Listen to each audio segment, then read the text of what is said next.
motto, let's party like it's a 3-day weekend. Or, what you did, didn't you? Or, one of your family or friends or co-workers or anything like that, they were really excited about like Memorial Day or something like that coming up, and they had a lot of plans going on, and everybody's just really excited about what's about to happen. You don't even care about hump day. That doesn't even matter anymore because we're about to get a 3-day weekend, right? I feel the same way. Everybody, I believe, loves a 3-day weekend, except for the workaholics, of course. So, my purpose of this speech today is to persuade you to adopt the 4-day work week in businesses. Because who could use a little time off to take care of health needs, maybe doctor's appointments and things of that nature, or just cosmetic needs, getting your hair, nails done, haircut, things of that nature, or just to relax, get a little bit of sleep. In this speech, I will discuss the benefits of the areas of productivity in the workplace when it comes to a 3-day weekend, a 4-day work week, employee morale, energy conservation, as well as money saving for the business as a whole. So the 4-day work week was introduced in the 1950s by Walter Reuther, who was an American labor union leader. A lot of employers didn't really buy into it and still haven't bought into it now. As you can see, everybody pretty much works a 5-day weekend except for us soldiers who work pretty much 7 days a week. So Utah adopted the plan for a while, and then when there were complaints about it from other locals saying about Friday, they were trying to take care of business and businesses were closed, Utah did away with the whole thing. So, it boosted productivity though in Utah. In 2008 when they did it, Utah boosted productivity and worker satisfaction. However, because the people complained, they did away with it. But why, right? Many employers questioned whether the productivity would go down if the amount of hours in the work week were shortened. Jason Fry, the software CEO of the company 37 Signals, tested out that theory. So in the months of May through October, they adopt the 4-day work week. They also allow their employees to pitch ideas, new business ideas, and see how it works. And it works very well for them.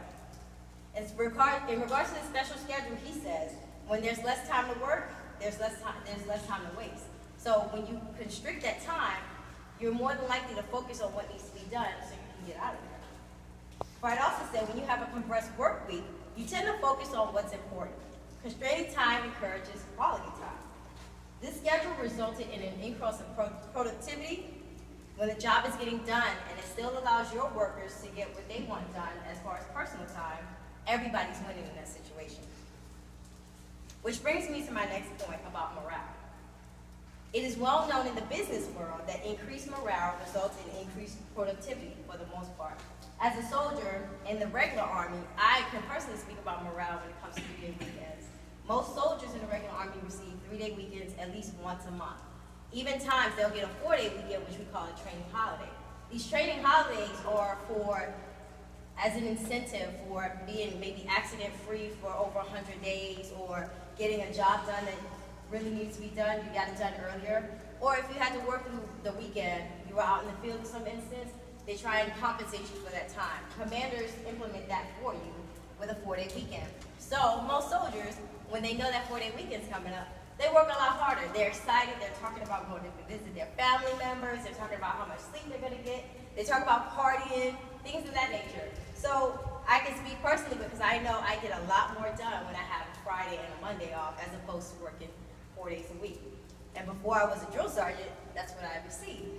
Now that I am a drill sergeant, it kind of changed. Now I went back to the 7-day work week, which is hard to deal with after you've had that 4-day work week. So it's very important. A lot of soldiers got energized and they'll come back to work, and a lot of them will be more positive because now it's a shorter work week that they're going into.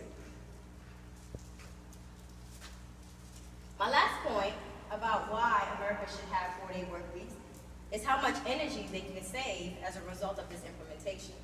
The Army Post Fort Riley in Kansas adopted a 5-4-9 plan. The schedule allows employees to build up hours by working 5 9-hour days in 1 week. The next week, employees work 3 9-hour days and 1 8-hour day. By Friday of the second week, employees have worked their full 80 hours, so they can have that Friday off. This is considered the Garrison Energy Conservation Day. The goal is twofold. It cuts down Fort Riley's energy consumption and increases employee satisfaction by building at least 2 extra days per month. The post-energy bill should drop by thousands of dollars. While the energy will be used for an extra hour on other days, the cost of the extra hour versus a whole day should be significant.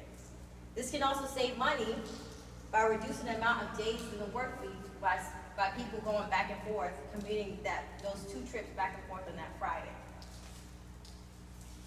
So in closing, I ask you, does anyone really lose out by having a 4-day work week? With the points that I discussed, like increased productivity in the workplace, employee morale, and energy conservation, as well as money saving for the business, I don't think so. So how about we party like it's a 3-day weekend? Because hopefully soon, that is the schedule that will be adopted nationwide.